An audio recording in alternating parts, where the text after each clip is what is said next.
Hey guys, it's your boy Troll. We are back again on another video for Zoldout.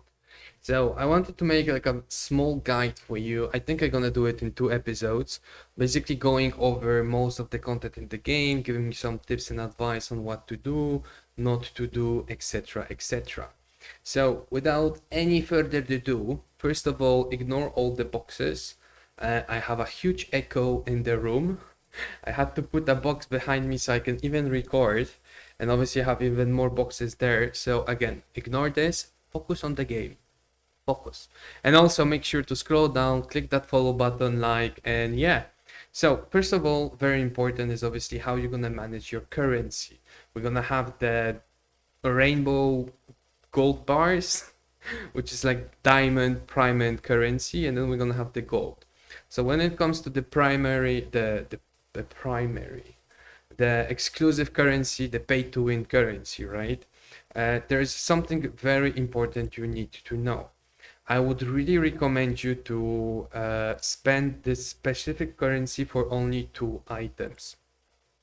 First of all is to buy XP potions, so vitality potions as it's named.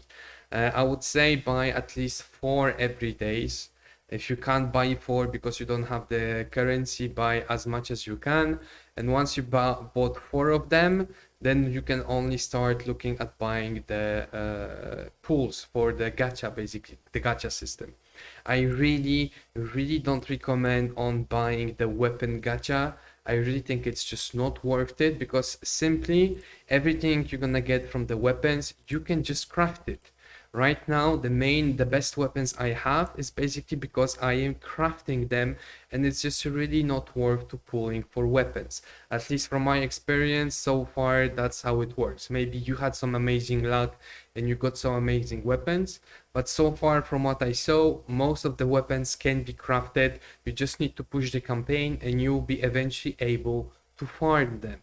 So that is also very important. Make your skill cards, level up your forge, and you'll be able to basically build whatever you want, create every skill you want, and just push further and further the campaign. Now, then in terms of gold, what is also very important, gold is very hard to get. Obviously, the amount of gold will depend on how much energy, which is basically, I don't know, the stamina you're gonna use, that's the amount of gold you're gonna have. There are 2 primary ways to get gold. First of all, the best way to get gold is the weekly events. As you can see right now, today we don't have it, but you can see that it's scheduled for Monday, Friday, and Sunday. We have the special gold event, which is really important, and I really advise you to spend your keys, especially on those events. Me personally, I always spend them either on XP or skill card, not skill cards, but for material, basically to level up your skills per profession, so cleric, warrior, archer, etc. And yeah, XP, gold, and skill cards. I don't really spend my keys on anything else. I just did them to 3-star them to see what it is, what I'm getting. And it's just some material that at the moment, especially early game, you won't really need them. So don't focus on that. So since we are limited in gold, what will be very important that you focus on one team. Pick 4 main heroes that you're gonna use, or basically use the best heroes you got when you were pulling at the very beginning, and build a team of 4. Honestly, so far, I think I almost finished the game, I would even say, because right now the max you can do is chapter 7. For example, if we click on chapter 8 right now, as you can see, it's still not available. It will be coming soon, but for now, the further you can go, personally, maybe, I don't know, maybe you need to finish Nightmare chapter 7, but I mean, I don't think so. Usually it's written that you have to finish a specific level, so I'm pretty sure chapter 8 is still not available. So for example, if you're on chapter 4 or 5, don't worry, you don't have that much left, or you're not so far behind yet. So anyway, coming back, and why I'm saying this is, personally, I finished the current content that is available for us with 2 archers, 1 warrior, and 1 cleric. And it's very important you only build those 4 main heroes.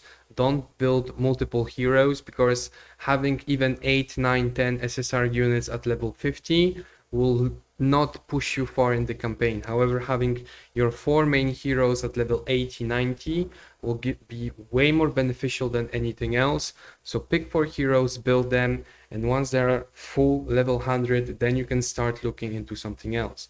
As I said, with 2 archers, without any mage, I was able to go and finish it. I'm pretty sure if you change the archer for mages, it will be the same. However, what is very important, you will need at least 1 cleric, and I really recommend you to have at least 1 warrior who will be some sort of your main tank. But then the DPS, I mean, the warriors can also do a lot of DPS, they're very good. But for sure you need some distance DPS as well, as some of the maps you're gonna go in the campaign will be blocked to close combat DPS as warriors. So archer and mages will be needed for sure, but not having an archer or a mage, having just like archer, etc., you get the point, is not that crucial. But for sure, whenever you have the gold, make sure to level up only 4 units and nothing else.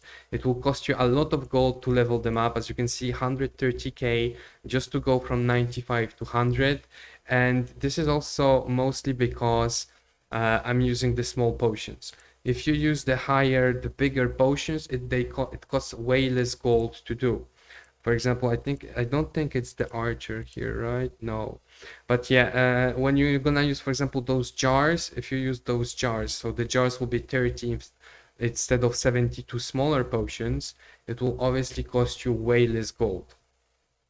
Promotion also costs gold. Everything costs gold when it comes to upgrading your heroes. That's why it's crucial that you choose main heroes that you're gonna use and just put all the gold into them. So we went over the main 2 currencies. We also spoke quickly about the forge. Like I said, it's like, don't worry, don't pull the weapons, just focus basically on pushing the campaign, because all of those weapons that you can see here are basically skill cards that I was farming in the campaign. That's again why it's also so important to basically buy the stamina and make sure that you have enough of stamina, because farming is key. Now, for some of you, maybe instead of stamina, you can also buy the tickets to sweep and basically multiple fast battle some stages. But again, it's up to you. It will depend on your account, if you're spending or not. So yeah, that's like the main points I would really advise you. Besides that, in terms of the weapons themselves, right? So if we go into the weapon inventory, because a weapon is gold or legendary, as we would name it, it doesn't mean that the weapon is actually good or you should use it. Like let's say I have 30 type of weapon or bows for my archers. I will only use 3 types because I personally think they are the best. So if we go over my team right now, and we edit, for example, you can see I'm not using any epic weapons specifically. I'm mostly using the blue ones because for me they are just better than some of the epic weapons. If we go into my warrior, same, I'm not using every single epic weapon just because it's epic. I'm also using blue, mostly blue, because basically they're better or I just need them more. Some of the weapons that are epic, personally, I think they're very situational. It will really depend on the stage in the campaign that you're going through.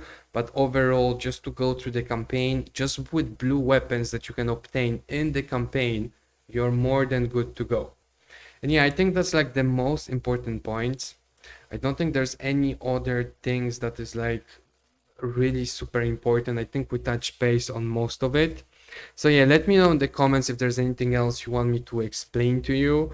But yeah, the currency, forge, your main team, building your main team, and then basically it's just, pushing the campaign, trying manually. I can already tell you that on automatic, especially like chapter 7, 6, it's almost impossible to do it on automatic. You will have to do it manually. I mean, at the end of the day, this game is like, strategic game. It will push you to basically think, play, the position, what skills you're gonna use, and that's the beauty of this game. But yeah, guys, let me know in the comment if you want me to explain you something else. And yeah, as always, make sure to scroll down, click that follow button, like it, and I will see you in the next video.